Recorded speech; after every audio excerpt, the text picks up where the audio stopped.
Hi guys, this is Aram Melkoumov, and I'm with Monika Ocieczek today, who's the head of product design at Primer. And you're listening to the Product Innovation Podcast. Monika, ready to jump into some of the questions we have for you today? Yes, great. Happy to be here. Awesome. Well, great to have you.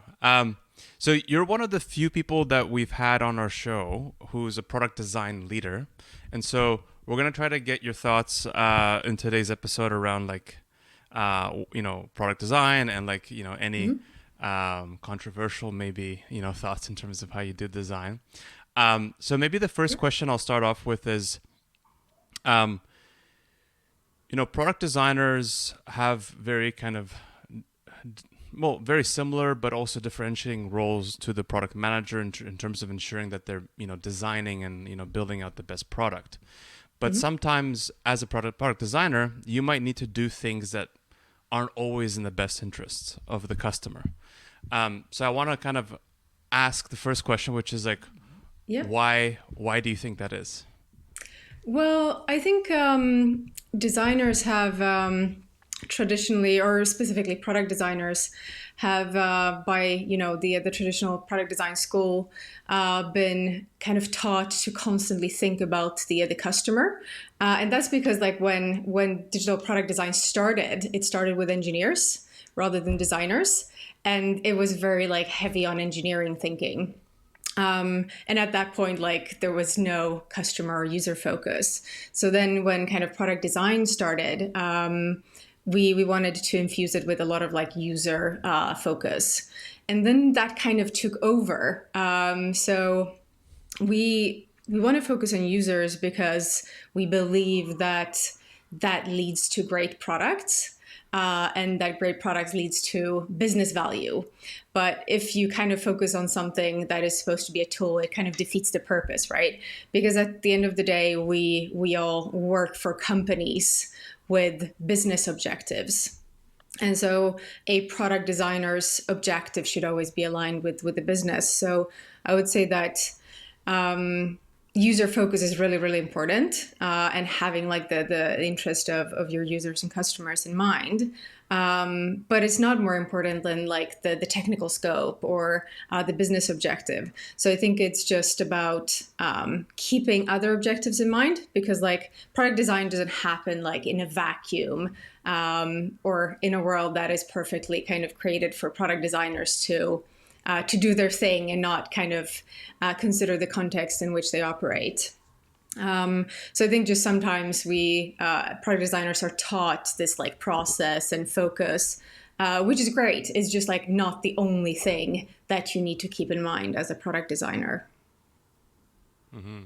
And so you've been a product designer for some time now. What would you say has been um, the biggest kind of change of design approach or design thinking that you've experienced when you first started off, being a product Mhm. designer to now in terms of what you do, in terms of how it was done before to how you're doing things now?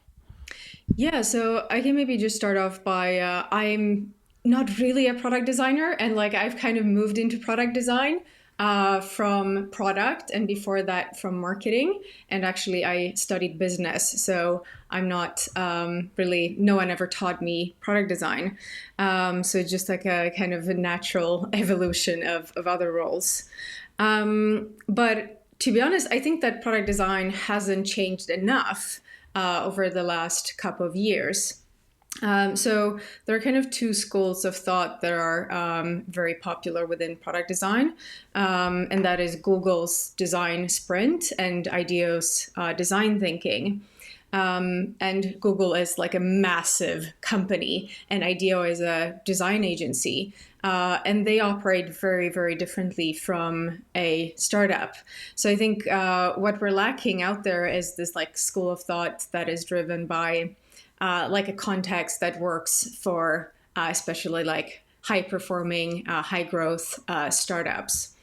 And those kind of processes are quite old by now, but they're still kind of the main type of frameworks that you would use, or that product designers are taught today. So I think what is needed is more of like a more pragmatic kind of approach, But it's hard to codify that, right? Like as soon as you want to create like a process or a framework, it immediately becomes like unsuitable for agile, fast moving companies with high ambiguity and a lot of change. So actually, yeah, not a lot has changed in this space, I would say. Just going to something you mentioned earlier. So you said you started off as in marketing and then in product. So what are some things that you learned while you were doing marketing and product to now on the design side that you've successfully carried over, and what have you like had to um, go away with? Well, I guess that's a lot. That's a lot to unpack. I started in marketing as kind of called a strategist. So with a design agency. So what we're trying to do is help like large enterprises, like big companies. Transition from more traditional marketing into digital marketing and kind of make sense of the digital space.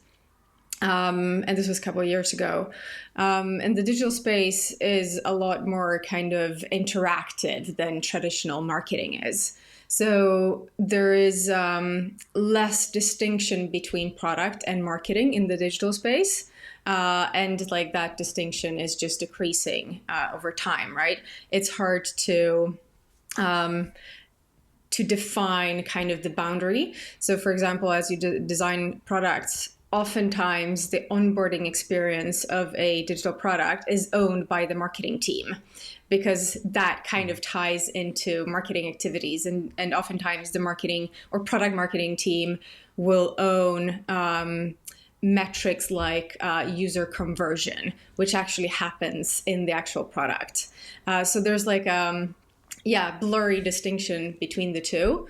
And so as I was working with marketing, we realized that like you can't really take the traditional marketing thinking and just put it online in the digital space because it just doesn't, the rules are completely different.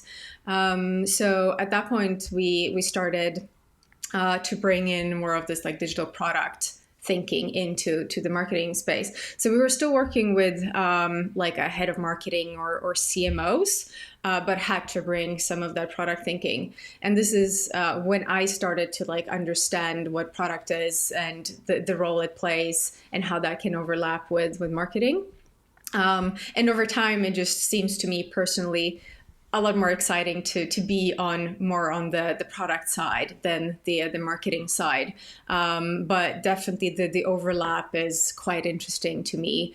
And it's hard to say like where that stops because I'm still quite involved in marketing at Primer today. Oh, really? Okay. Because I was just about to ask you a follow-up question, which is around where have you seen the evolution of like the product marketing role and the responsibility come into place now, especially how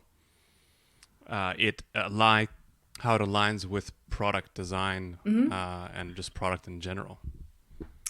I think product marketing is still kind of new. So product design is new, but it has a couple of years now. Product marketing is still kind of like a role that is changing and is being defined.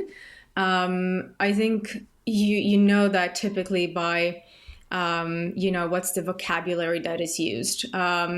There isn't like a very rich shared vocabulary around product marketing. But I think what like strong product marketing looks like is it's very driven by like curiosity and excitement.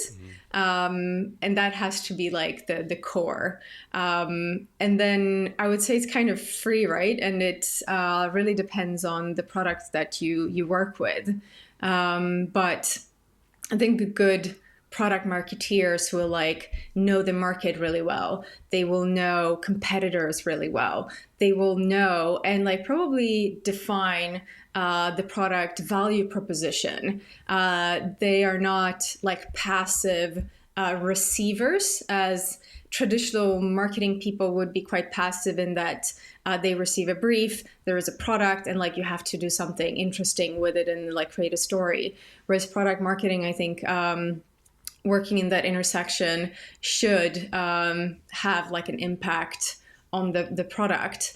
So creating that story, defining the value proposition for different markets or different types of users, being able to define that user and understand like what is interesting here, how can we position this, how can we talk about it, but also all the way into how do we onboard these users, like what are the hooks, how can we make them excited about the product. So I would say that product marketing people should be like the most knowledgeable about the product. Probably in the organization. No, it's interesting. Going back to my first question, if I was to change the way I pose it, so like, who would you say is the absolute best, or like, the genius in real life when it comes to doing things in the customer's best interest? Oh, you mean like a company? No, not necessarily. I mean, within the company, who would you say, is there Oh, within the somebody company. who does that role or responsibility the best? Would it be like, say, the CEO? Would it be somebody in the product marketing team that tries to like do things in the best interest of the client, of the users and the customers? Yeah, I'm not sure it has to be a specific role that has that responsibility. I would probably suggest that it's shared, but like coming at it from different angles and perspectives. So if you think about product marketing, they're supposedly the experts on like how to talk to users and customers, and whereas designers should be expert in like how do we interact with users and customers through an interface, and things like UX copy. So what are the words? And again, this should probably be shared, right? Like I imagine product marketing people know this as well, but it becomes more and more important if you think about interactions. And product managers should be experts on what do these users want, right? What's the like problem we can solve, and what are their everyday problems? What can solve that problem? So everyone needs to have that user focus. But again, the user focus is just one focus that you need, or one perspective among others to kind of make it work at least like in a business context, right? Okay. I want to go back to something you said, which I thought was interesting. You said that you have, behemoths and, recognized leaders like Google created the design sprints, IDEO created design thinking. But you said that in a startup, those might not always work in terms of implementation and execution. What would you say are some maybe of your own creation or some other kind of methodologies or processes that you've thought to be very helpful working in a smaller startup environment? Yeah. Maybe I can start just by pointing out why I think those kind of traditional processes aren't ideal. So if you think about a design agency, they bill customers by the hour, and they typically like do not have subject matter expertise or like market knowledge within whatever it is that their customers are doing. And they still need to be able to charge for the time it takes them to build that knowledge, which is why like research is a huge part of the process, and it has to lead to like billable hours. If you work at a startup, you still do research, but hopefully you are like better equipped to know the market and the space in which you operate.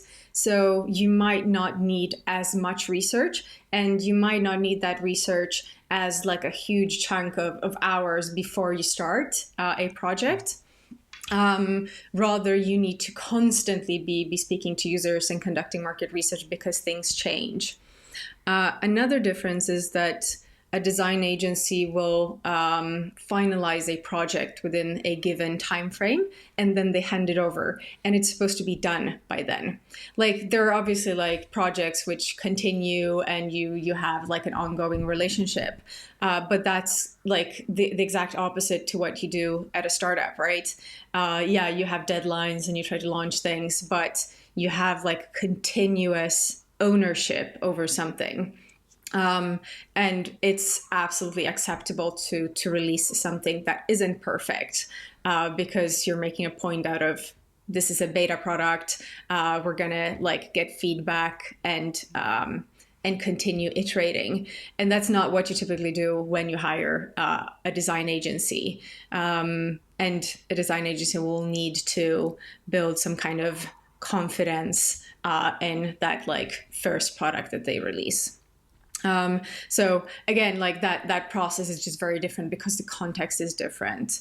So what I think just works really well in like a fast moving startup environment is just having like the right personality types rather than a process that I can like codify. Having people who like a little bit of chaos, who really like the work that they do, people who are like genuinely curious and interested. Because I'll give you an example. If you think about research as like a really required part of the process, and it always is, it just looks a little bit different. Research can happen in a very like rigid context, then you have to like set aside time and plan for it and bill for it, and like it becomes this whole chore. But if you're like actually curious, you'll be reading articles like over the weekend and not think of it as work.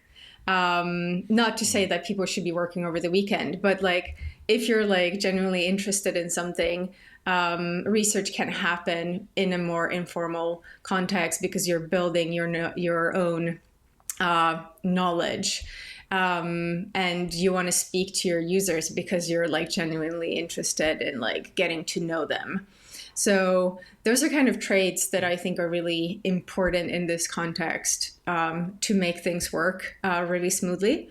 And another thing is cultivating intuition, because another thing that like a design agency will have to do is, as they make decisions, they need to be able to explain why they made certain decisions at a certain point in time, because they have like a customer that they need to answer to.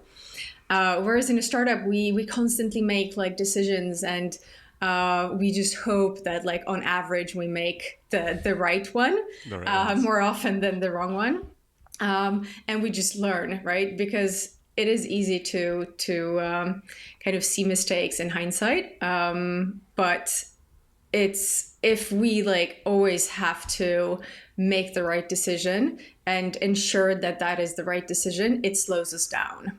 So we're making the trade-off of saying like, yeah, we're not always going to make the right decision, but on average, if we have the right people, it will take us like in the right direction. So that saves time, and you can move a lot faster because you are allowed to make certain mistakes. So that also puts some, means that certain people will thrive because some people are just like very confident in making decisions on the fly, and are not too like afraid of breaking things and making those mistakes. And that comes with confidence. So confidence is one of those things that I really try to cultivate in my team. Just, yeah, building confidence and making sure that we're not too worried about making the wrong mistakes. And as you do that, also cultivate intuition for, in this case, product design decisions, but it can be other types of decisions as well, like who we hire or how we structure the team, or other things that, are business critical. So, and that intuition over time helps us, again, build confidence and move faster and make, on average, more correct decisions. That's very interesting. So from what I gathered from that, product, your members of your team or product designers, you try to cultivate passion, intuition, curiosity, and confidence. Yep. Um, any other kind of characteristics or attitudes you look for a successful product designer? Yeah, so I think this is quite special for Primer, but we have like a very kind of transparent and like relentless, constant, open and honest feedback culture, and not everyone is comfortable with that. But it kind of forces us to like put ego aside, and just embrace this like constant learning. It does help us make those decisions, right? Because you're not alone in making decisions, but you have to still make them really fast. But if you open up to feedback, you'll get a lot of feedback, and then you're still kind of responsible for making the final decision. And this is true across like all roles. It's true for managers making, decisions on the team level, and it's true for designers making product design decisions. They're supposed to like put things out there, ask for feedback, but in the end of the day, they are responsible for making the decision. So again, that comes back to like being comfortable in your position, having confidence, not being too worried about repercussions or like making those mistakes. And it forces people to like move fast and not getting stuck on details. But I guess to summarize, kind of that personality trait is like very open-minded people without an ego, who are very keen to like hear others' opinions without them being like, without like a lack of confidence, right? It's not about I'm not confident, I need like others' opinions. It's I'm confident and I want people to help me figure this out, and then I'm going to take appropriate action. One of the points you mentioned in terms of having a successful ability to build product is intuition. So I wanted to just ask another question about intuition, because I think depending on maybe the experience or the background of that team member, it could lead to maybe a more successful product at the end of the day. So I wanted to ask, intuition, like for me, having worked with many product designers, sometimes intuition, for them is like, I have the experience, I've done this before, I know it works, right? So I trust my gut, I trust my intuition towards actually working around this problem that I'm faced. But would you say that comes from experience mostly? Is it from like their own knowledge or what they studied, where that's derived from? Because not to be controversial or anything, but a lot of product designers sometimes are there's objectivity, when it comes into design in terms of what good UX could be between one designer versus another designer. So there's like sometimes that controversy, right? So like, where would you say it really comes and stems from, like in terms of intuition at the end of the day? Yeah, so I've worked with a lot of senior designers who I don't think had great intuition, and juniors who have more of that intuition. I definitely think it comes with time and experience, but more crucial, I think, is curiosity and observational skills. So this is how observant you are when being like out there in the world, right? Because we all use a lot of digital products all the time. And so we're constantly kind of seeing the interaction patterns that we're then supposed to be able to design. So how does like a drop-down menu work? What is like the most intuitive way to like invite a new user to something that you're using? There are there are conventions in product design and kind of best practices for doing certain things that are very common in digital products. So this is definitely where like good intuition will help you, because now you don't have to like test like 10 different designs for doing something that is quite like a common interaction patterns, and they're just like yeah, so many products that use this and that it has become like best practice, is not necessarily always like the best way. It might be like an interaction pattern just happened to like stay around because it came with whatever whenever like the internet was new, and now it's just become a convention. So users just expect it to work a certain way. It doesn't mean it's the best way. Right. But this is, I guess, where you can like start having a conversation about the trade-offs. Like, do we want to reinvent this because we think that we have a better idea for how this should work, or should we just go with like the most common expected interaction pattern? But yeah, that kind of observational skill when you're out there using products, you notice the details of like what makes this good, what is common, what does this thing do, and then the ability to like analyze that and understand what it is about that experience or design pattern that makes it good, that makes sense, and then the ability to like recall that when you're actually designing. That is intuition. And then being able to obviously like put that in practice and actually design the thing. But it's less about experience, and you can cultivate that intuition in a short period of time if you have the curiosity and the passion. It's very true. And I wanted to ask you maybe for an example of a situation where, um, you know, as you mentioned, the certain design principles or navigation approaches, drop-down menus, it's been tried, tested, and Mm-hmm. like, validated as like this is the way you do it. Mm-hmm. But sometimes, whether I'm working with my own team or that of a client, sometimes they want to do something that's experimental or like different. Yep. But that requires then the change of thinking of the user in order to get acquainted with it. What have you seen as like maybe a successful way to change a way that has been standardized, maybe within your past experience or other companies that you've seen this done well? Interesting. I'll have to think about that. I have another example for you, which is not that, Mm. but we had fun. This is like way back, I think probably like 2 years at Primer, where we discussed the interaction around like logging in to a dashboard. So like you type your email and then you type your password. And by default, like everywhere, your password is usually hidden. And you'll have this little like icon to reveal Yeah. the password. So in case you want to see it. And there's been some like research around this, and there are definitely like two different schools of thought. There's like, yeah, different opinions on what is good, because someone then could argue that, well, like most usually, like people are not looking at your screen and like seeing you type your password. And in most cases, it's like not that secret.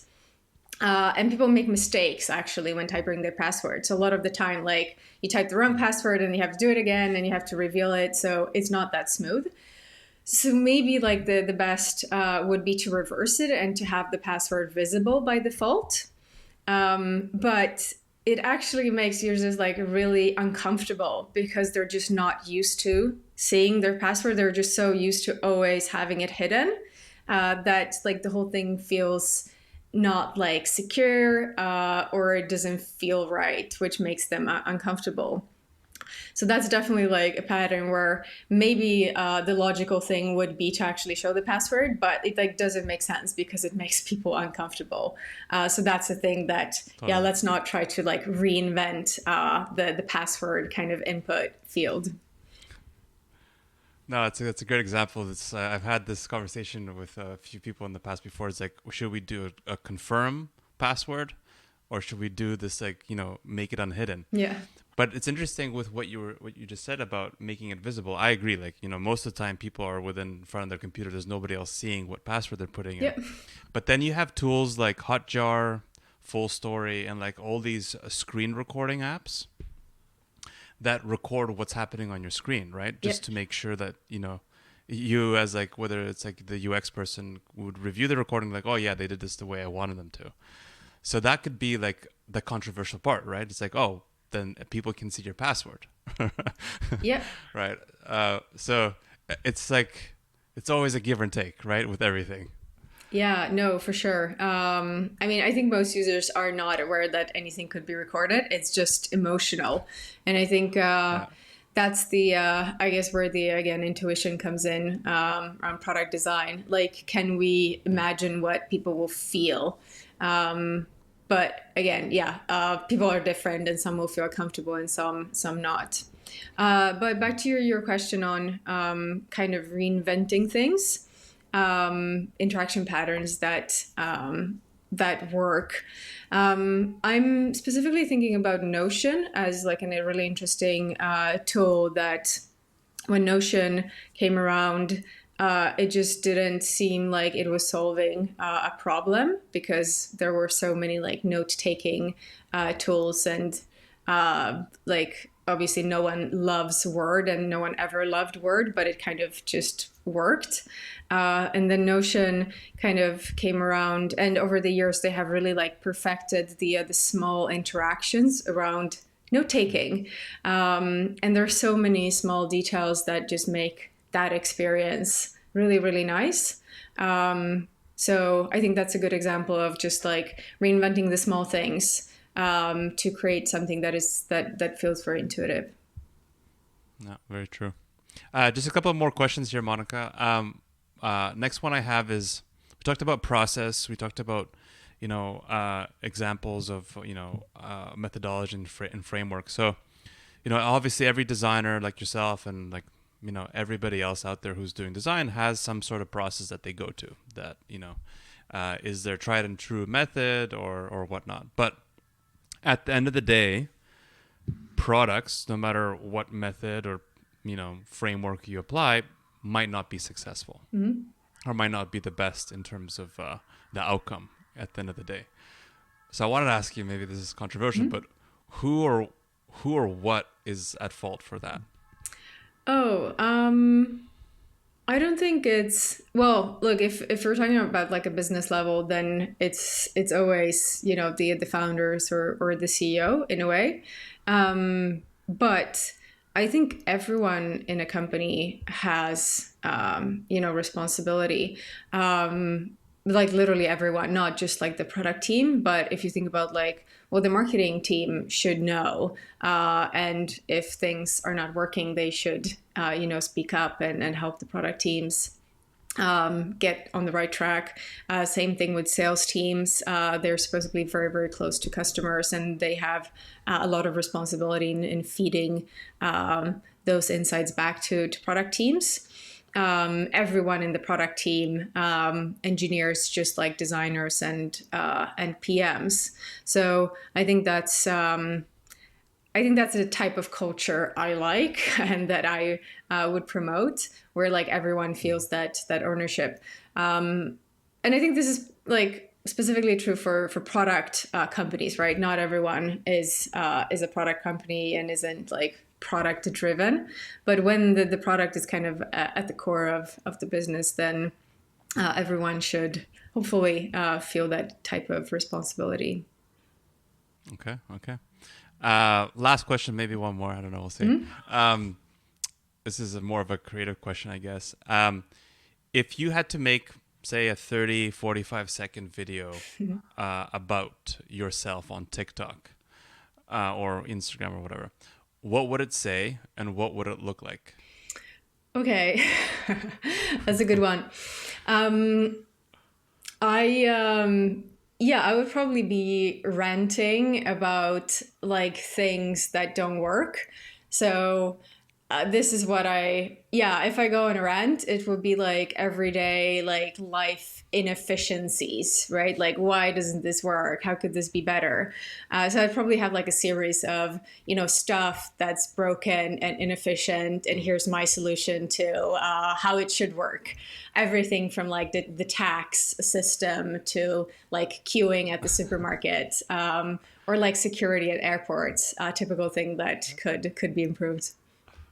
Okay, awesome. I'd love to watch those Yeah, I videos. think You that's a should good do idea, it. actually. I'll just have to spin this up. I mean, I love watching teardowns or like critiques of like existing products. There was somebody who was doing that as like a website. I can't remember the exact name, but he was basically going through every product and dissecting it screen by screen. And it was great to go through and understand his thought process. And I learned a lot Yeah. in terms of like product design thinking just from following his teardowns. All right. Last question. What would you say is the most exciting part of your job for you, and why? Oh, for me personally, it's just being faced with new challenges all the time. I'm definitely the type of person who likes to, I like starting fires and then kind of trying to deal with new challenges. I'm not that great at improving things incrementally. I'm very low on like patience, and I like doing like the big things. So yeah, I think what is great at Primer is that we constantly like uncover new problems that we want to solve, and we have a culture of people like being like-minded in the way that they really get excited about these things, and that they want to build new things and they want to improve things. So that kind of ambitious, let's say, ambitious take on how can we build great things that are kind of difficult. We don't want to do it the way that is maybe that has been done up until now. If there is a better way, then like it has to be done, right? If this can be better, it has to be better. So I really like that. That's good. No, I mean that's kudos to your leadership team for giving you that kind Yeah, for sure. of ability. I think that's awesome to hear. All right, so that's a wrap. Monika, thank you so much for coming onto our show today. I really appreciate your time and all your thought sharing. And always thank you to our listeners for subscribing and listening and enjoying the show. We do this for you. So thank you again, Monika. Thanks for having me. It's been a blast.